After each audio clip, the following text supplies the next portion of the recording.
Vou falar hoje sobre a síndrome do ninho vazio.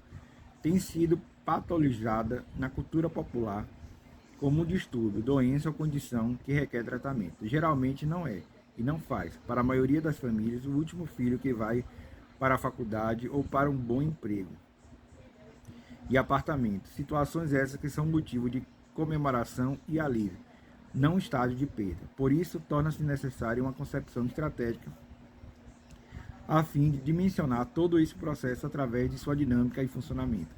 É necessário que haja uma articulação de definições a serem inseridas sistematicamente dentro do processo inovador, que cada mais é uma atuação de cada um desses preceitos a serem produzidos da condução de expectativas articuladas. Tudo isso a respeito da síndrome do ninho vazio. A introdução à síndrome do ninho vazio. Sentimento de perda e ansiedade sobre a mudança quando o último filho sai de casa são normais. Algumas vezes têm sido patologizadas na cultura popular como distúrbio, doença ou condição que requer tratamento, porém geralmente não é e não faz. Na verdade, a síndrome do ninho vazio geralmente não existe. Para a maioria das famílias, o último filho que vai para a faculdade ou para um primeiro emprego e apartamento é motivo de comemoração e alívio, e não estágio de perda. Por outro, é um momento de mudança. Os pais que estiveram muito envolvidos com a vida de seus filhos, viajando sem parar, monitorando o dever de casa ou até mesmo compartilhando o passatempo ou atividade, realmente desfrutando da companhia de um do outro. Porém, se deparar com horas que não tem há anos, bem como sem amigos com quem eles compartilhavam essas atividades. Como a maioria das mudanças, isso pode representar uma oportunidade ou uma crise. A síndrome do ninho vazio está liberada por um meio de concepção lógica que precisa de uma dimensão mais específica, para assim determinar como se dá o processo de desenvolvimento de diversos fatores ligados à sua estrutura básica.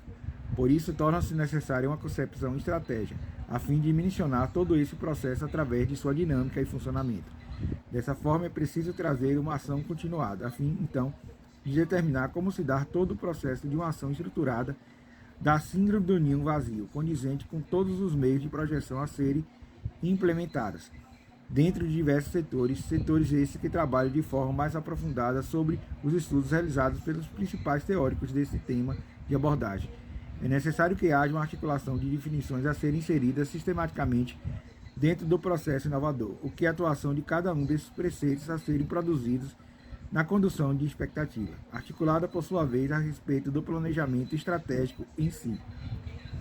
A construção de novos paradigmas sobre essa investigação científica torna necessário no momento em que o debate sobre a síndrome do ninho vazio parece ser mais explícito, principalmente quando se cria uma ligação que irá transparecer todo um processo que norteia o desenvolvimento estrutural e articulado sobre as articulações arquitetadas do síndrome do ninho vazio. Desenvolvimento do ninho vazio, significado e problematização. O conceito da síndrome do ninho vazio. O conceito de síndrome do ninho vazio refere sentimentos de depressão, tristeza e luto vivenciado pelos pais e cuidadores, tudo isso depois que os filhos atingem a maioridade e saem de seus lares da infância. Isso pode ocorrer quando os filhos vão para a faculdade ou se casam. As mulheres são mais propensas aos homens a serem afetadas. Muitas vezes, quando as crianças saem de casa, as mães também passam por outros eventos significativos da vida, como a menopausa ou o cuidado de pais idosos. Os homens também podem experimentar sentimentos semelhantes de perda em relação à partida de seus filhos. A síndrome do ninho vazio não é um diagnóstico clínico, mas descreve um período de transição que muitas pessoas experimentam sentimentos de solidão ou perda. Enquanto muitos pais encorajam seus filhos a se tornarem adultos independentes, a experiência de mandar as crianças para o mundo pode ser dolorosa. O sentimento de tristeza nesse período. Sentimentos de tristeza e perda são normais quando uma criança sai de casa. Um pai pode perder o companheirismo ou o contato diário que teve com a criança e pode sentir uma sensação de solidão na ausência.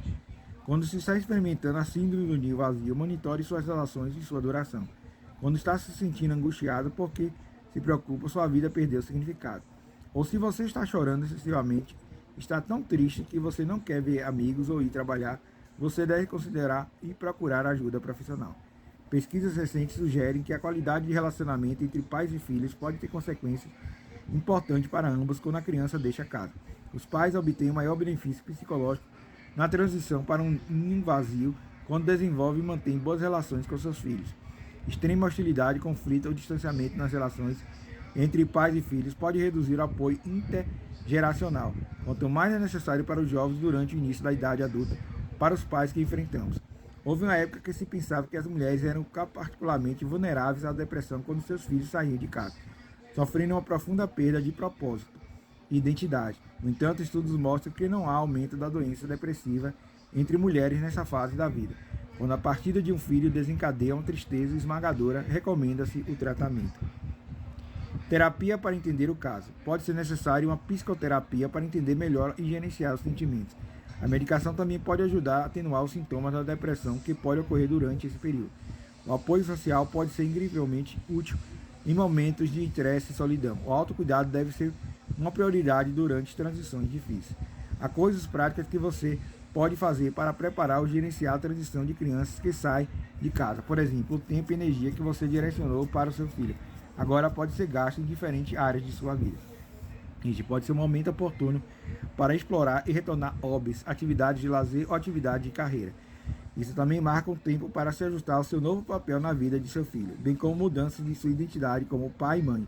Seu relacionamento com seu filho pode tornar-se mais parecido com o outro. Embora você tenha que dar mais privacidade a seu filho, também pode ter mais privacidade para si mesmo. Muitos sugerem preparar-se para um ninho vazio, enquanto seus filhos ainda moram com os pais. Por isso, desenvolva amizade, hobby, carreiras e oportunidades educacionais.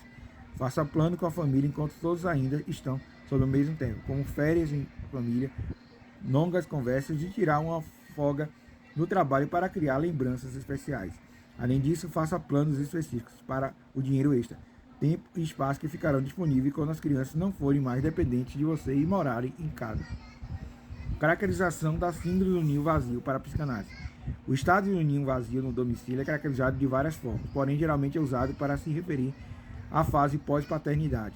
É definido como uma fase da vida em que as crianças crescem, mas não vivem mais em casa. Embora tanto o homem quanto as mulheres experimentem emocionalmente essa transição, é considerada exclusivamente estressante para as mulheres, uma vez que implica a perda dos principais componentes do papel materno, um papel que tem sido tradicionalmente um foco central na vida e nas identidades de muitas mulheres. Quando o ninho vazio surge, a coesão familiar desaparece, pelo menos em teoria.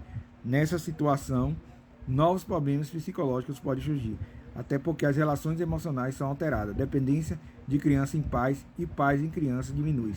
De acordo com Ruff, o bem-estar psicológico faz referência às características essenciais das avaliações positivas de si mesmo e da própria vida, uma sensação de crescimento e desenvolvimento contínuo, uma pessoa a crença de que a vida é proposital e significativa. Também o bem-estar inclui a posse de relações de qualidade com os outros e a capacidade de gerenciar efetivamente a própria vida na palavra circundante, incluindo um senso de autodeterminação. Os estágios da vida do ninho vazio. O estágio de vida do ninho vazio representa uma mudança importante quando o indivíduo reage a mudanças e problemas da vida. É um dos fatores que afeta diretamente a saúde de uma pessoa.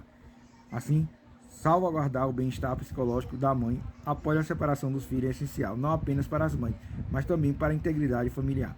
O bem-estar mental é baseado na satisfação e felicidade na vida, que é uma parte importante da saúde mental. Jenny, um estudioso que pesquisa o bem-estar mental, acredita que o bem-estar mental consiste de duas dimensões, são elas: julgamento sobre a satisfação com a vida e o equilíbrio afetivo, ou até o ponto que o afeto positivo supera o nível de afeto negativo que alguém na vida. A satisfação com a vida é baseada nas avaliações cognitivas e subjetivas de um indivíduo. Nas temporadas na teoria da mudança, o objetivo é permitir que a mãe se autofloresça. Na teoria do bem-estar psicológico, a mãe deve encontrar contentamento para a vida. O autoflorescimento leva à satisfação com a vida e a felicidade. A atividade individual, uma identidade que separa uma das outras, e reforça a independência. Essa é no comando das características da personalidade, quanto a identidade de uma mulher está concentrada em seu papel materno. Esse papel passa por sua identidade, certamente pode ser prejudicado. Cornell escuta a identidade da mulher. Cornell propõe dois tipos de